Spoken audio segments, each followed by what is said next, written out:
एक लड़की थी, उसके 7 विवाह हुए। कितने विवाह हुए? 7 विवाह हुए। अच्छा, उस लड़की ने 7 विवाह किए क्यों?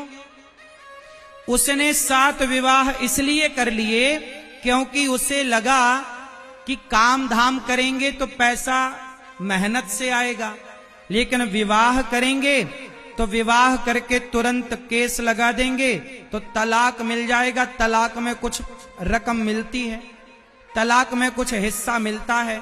तो वो महिला सबसे शादी करती और दूसरे दिन तलाक का केस डाल देती, तो तलाक में कुछ ना कुछ उसे मिलता। तो 6 पतियों से वो हर्जाना लेती रहती और तलाक का सामान लिया, पैसा कैश लिया, और 6 से तलाक लेकर 7वें के संग बिंदास रहती और 8वें के संग अभी उसकी बात चल रही है। आपको सावधान कर दूं कि आजकल कुछ लड़कियां, सबसे बढ़िया बिजनेस क्या है? शादी करो, तलाक ले लो, सबसे बढ़िया बिजनेस है या नहीं? आजकल इसे भी बिजनेस के तरह से किया जा रहा है, हाँ या ना? फिर इसलिए कहता हूं, ये प्यार व्यार के लफड़े में ना पड़ना।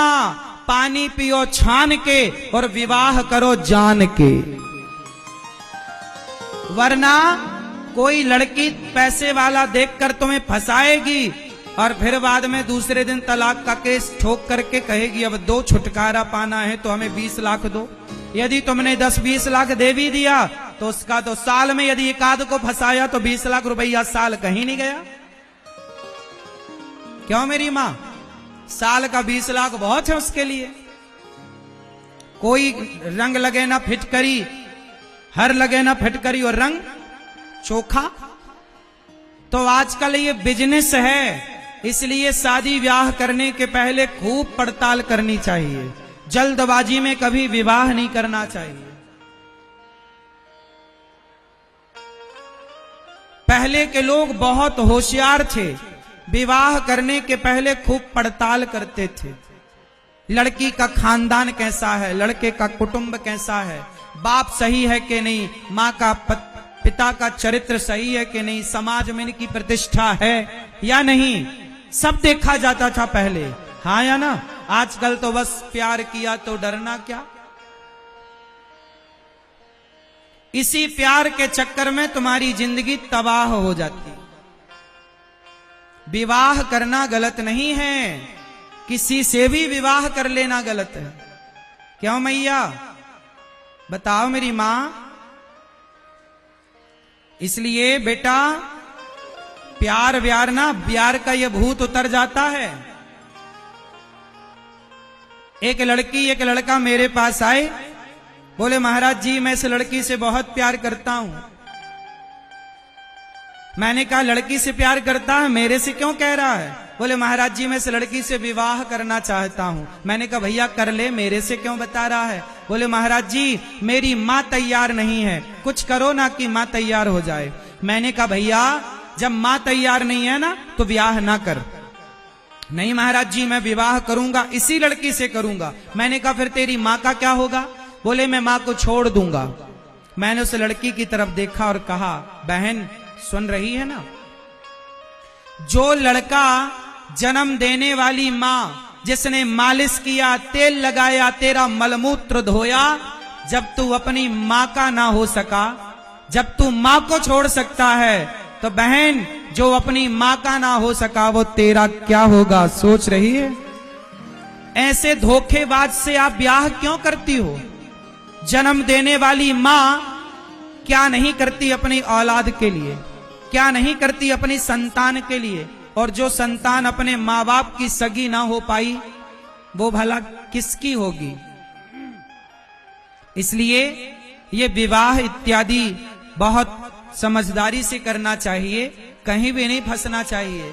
आजकल लोगों ने धंधा बना रखा है, हाँ या ना? बात सही है कि गलत है?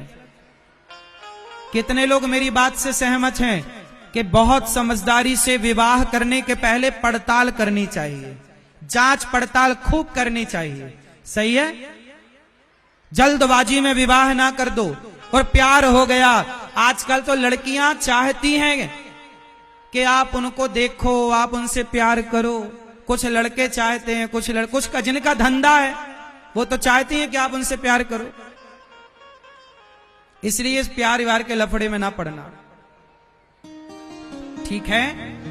आजकल लव जिहाद चल रहा है। लड़कियों से कुछ दूसरे मजहब पंथ के लड़के हिंदुओं का नाम रखकर हिंदुओं की बेटियों से प्यार मोहब्बत का जाल फेंक कर शादी कर लेते हैं और विदेशों में जाके तुम्हें 2 लाख 5 लाख 10 लाख में बेच देते हैं। तुम बेच दी जाओगी तो वहीं रहोगी सारी जिंदगी, तुम्हारा शरीर का शोषण होगा। इसलिए हर गलत काम से बचना है तो बहुत जिम्मेदार बनो। लड़कियों को जिम्मेदार बनाओ मेरी मां, आप सहनशील बनाओ। आजकल की लड़कियों के अंदर ना सहनशीलता नहीं है, इसलिए किसी का घर सुरक्षित नहीं है आज, किसी का घर। अब तुम्हारी जो बहुएं आएंगी वो कैसी होंगी? यदि हर मां अपनी बेटी को बेहतर बनाए तो बहुएं बेहतर हो जाएंगी, क्योंकि बेटी से बहुएं हैं। अब बेटियां बहु बेहतर बन नहीं रही हैं। बेटियों को क्या हो गया है पता नहीं। आजकल की युवा पीढ़ी भटक गई, रास्ता भटक गई। आजकल के लड़का लड़की लिव इन में रहते हैं। अच्छा बताओ, लिव इन में रहना सही है कि गलत है? जोर से, क्यों सही है? लिव इन समझती हो मेरी मां? मैं आपको बताऊं हिंदी भाषा में, आजकल के लड़के लड़कियां शादी के पहले एक साथ रहते हैं। शादी के पहले इनका ईलू ईलू चालू हो जाता है और ये शादी के पहले ही संबंध बना लेते हैं और शादी के पहले ही संबंध बनाते हैं। और सुनो, शादी के पहले लड़का एक से, फिर दूसरे से, लड़की भी एक से, फिर दूसरे से। ऐसे जब आप 17 जगह संबंध बनाओगी या बनाओगे तो जब आपका 17 जगह मन भटक चुका है तो विवाह तो एक से होगा। तो फिर विवाह एक से होगा तो एक में तुम टिक ही ना पाओगे।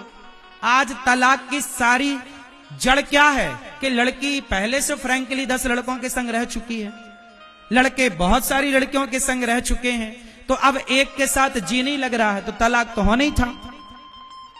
पहले तो ले दे के एक ही पत्नी होती थी, पत्नी ही देवी होती थी, वही सब कुछ होती थी। पति भगवान होता था। पति क्या होता था? बोलो मेरी मां। अब जो लड़कियां 17 पुरुषों के संग रह चुकी हैं पहले लिव इन में, वो अपने पति को भगवान मानेंगी? हाँ, काय का भगवान? तू तेरे जैसे तो बहुत पहले ही आए। ले तलाक, दूसरा आएगा, दूसरा जिंदाबाद। सब चरित्र बिगड़ गया। लिव इन के नाम पर हमारे देश में चरित्रहीनता फैल गई। लड़की को आपने भेजा था पढ़ने, लड़कों को भेजा था पढ़ने, वो पढ़े कम, वैश्या बन गए। अच्छा एक बात बताओ, शादी के पहले दूसरे पुरुष या दूसरी स्त्री से संबंध रखने वाले को हमारे गांव की भाषा में, सिंपल भाषा में क्या बोला जाता? वैश्या। इसलिए हमारे यहां पतिव्रता नारियां होती हैं। मेरी मां, अपनी बेटी को पढ़ाओ लिखाओ, वैश्या ना बना देना। ये लिव इन एक प्रकार का जो आज का कल्चर है, इसे लिव इन कह जरूर रहे हैं, लेकिन लिव इन ना कहो, इसे शुद्ध में वैश्यालय कहो। हिंदी भाषा, ये लिव इन नहीं है साहब। इसे तो छुपाने के लिए, नाम छुपाने के लिए आपने लिव इन नाम दे दिया इंग्लिश में। ये शुद्ध में एक वैश्यालय है, जहां से पुरुष वैश्या निकल रहा है, स्त्री वैश्या निकल रही है। इसे आपने छिपाया है तो लिव इन नाम दे दिया। इसलिए मैं आपसे प्रार्थना करूं कि अपनी बेटी को एक क्लास कम पढ़ाना, एक क्लास बेटे को कम पढ़ाना, पर बेटी और बेटे को चरित्रवान जरूर बनाना। क्या बनाओगे? जोर से। आपका चरित्र अच्छा है, राम का चरित्र अच्छा है, इसलिए तो मंदिर बने राम के। राम चरित्र सुनवे को रसिया, और राम लखन सीता मन राम के चरित्र की पूजा होती है और रावण के पुतले नहीं, रावण के चरित्र के पुतले जलाए जाते हैं। पुतले किसके जलाए जाते हैं? रावण के। क्या रावण व्यक्ति बुरा है या उसका चरित्र बुरा है? आप कभी बुरे नहीं होते, आपका अच्छा या बुरा चरित्र होता है। इसलिए मर जाना बेहतर है साहब। हमारे यहां झांसी की रानी को कितने लोग जानते हो? खूब लड़ी मर्दानी वो तो सिंहासन हिल उठे राजवंशों ने, भ्रकुटी तानी थी, बूढ़े भारत में भी आई फिर से नई जवानी थी। खूब लड़ी मर्दानी वो तो। झांसी की रानी जो है, जब झांसी की रानी को अंग्रेजों ने घेर लिया और वो जंगल गई तो उनके घोड़े को गोली लग गई।